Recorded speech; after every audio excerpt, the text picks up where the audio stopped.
Top headlines.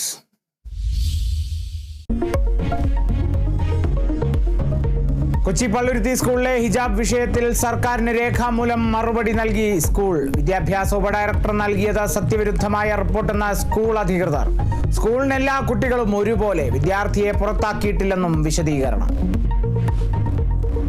ഇത് സത്യവിരുദ്ധമാണ് എന്നുള്ളത് യാഥാർത്ഥ്യമായ കാര്യമാണ്. ഓരോ കുട്ടിക്കും ഒരു സ്റ്റാൻഡേർഡ് റൂളിന്റെ അകത്ത് ഒരിക്കലും ഇന്ന ആള് ഇന്ന ധരിക്കണം എന്നുള്ളത്, അല്ലെങ്കിൽ ഇന്ന ആള് ഇത് ധരിക്കണം എന്നുള്ളത്, ഈ മതത്തിൽപ്പെട്ടവർ ഇത് ധരിക്കണമെന്ന് ഒരിക്കലും എഴുതാൻ പാടില്ല.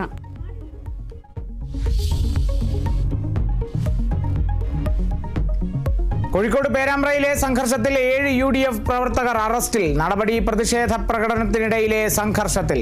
പോലീസ് കണ്ടെത്തിയ സ്ഫോടക വസ്തുക്കൾ ശാസ്ത്രീയ പരിശോധനയ്ക്ക് അയച്ചു. എറിഞ്ഞത് നാടൻ ബോംബെന്ന് സംശയിക്കുന്നതായി പോലീസ്.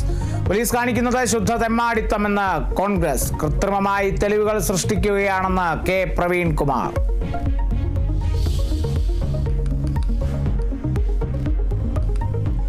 തൃശൂരിൽ യുവാവ് ആംബുലൻസ് കിട്ടാതെ മരിച്ച സംഭവത്തിൽ നിർണായക കണ്ടെത്തൽ. ആംബുലൻസ് എത്താൻ അരമണിക്കൂറോളം വൈകിയെന്ന് പോലീസ് റിപ്പോർട്ട്. ആംബുലൻസ് എത്തിയത് ശ്രീജിത്തിനെ മുളങ്കുന്നത്തുകാവ് റെയിൽവേ സ്റ്റേഷനിൽ എത്തിച്ച് അരമണിക്കൂർ കഴിഞ്ഞ്. ഗുരുതര കണ്ടെത്തൽ ഇന്റലിജൻസ് ADGP P. വിജയന് നൽകിയ റിപ്പോർട്ടിൽ.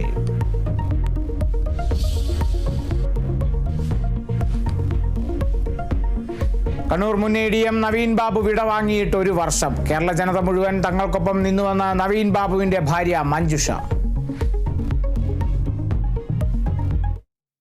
കേരള ജനത മുഴുവൻ, മനസാക്ഷിയുള്ള കുറേ കേരള ജനത മുഴുവൻ ഞങ്ങളോടൊപ്പം ആയിരുന്നു. അതുപോലെ വിദേശത്തുള്ള കുറേ സഹോദരങ്ങൾ, എല്ലാവരുടെയും സപ്പോർട്ടോടുകൂടിയാണ് ഞാനിപ്പോൾ നിൽക്കുന്നത്. അതിനെല്ലാവരോടും നന്ദിയും കടപ്പാടും അറിയിക്കുന്നു. തുടരന്വേഷണത്തിന്റെ വാദം സെഷൻസ് കോടതിയിൽ തുടരുന്നുണ്ടെന്നും പ്രതീക്ഷയുണ്ടെന്നും നവീൻ ബാബുവിന്റെ സഹോദരൻ.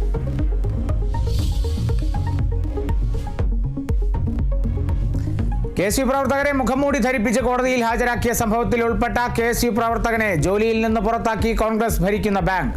പുറത്താക്കിയത് KSU നേതാവ് ഗണേഷ് ആറ്റൂരിനെ.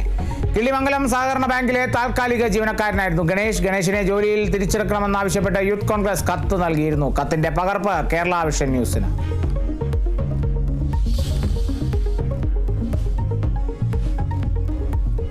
4 ഇസ്രായേലി ബന്ധികളുടെ മൃതദേഹം കൂടി വിട്ടു നൽകി ഹമാസ്. നീക്കം ഹമാസ് ആയുധം താഴെ വെക്കണമെന്ന ട്രംപിന്റെ പ്രഖ്യാപനത്തിന് പിന്നാലെ. ഗസയിൽ നടന്ന ഇസ്രായേൽ ഡ്രോൺ ആക്രമണത്തിൽ 5 പേർ കൊല്ലപ്പെട്ടു. കരാർ ലംഘിച്ചത് ഹമാസ് എന്ന ഇസ്രായേലിന്റെ വിശദീകരണം. ഹമാസ് കരാർ ലംഘിച്ചതിനാൽ ഗസയിലേക്കുള്ള അന്താരാഷ്ട്ര സഹായം നിയന്ത്രിക്കാനുള്ള നീക്കവുമായി ഇസ്രായേൽ.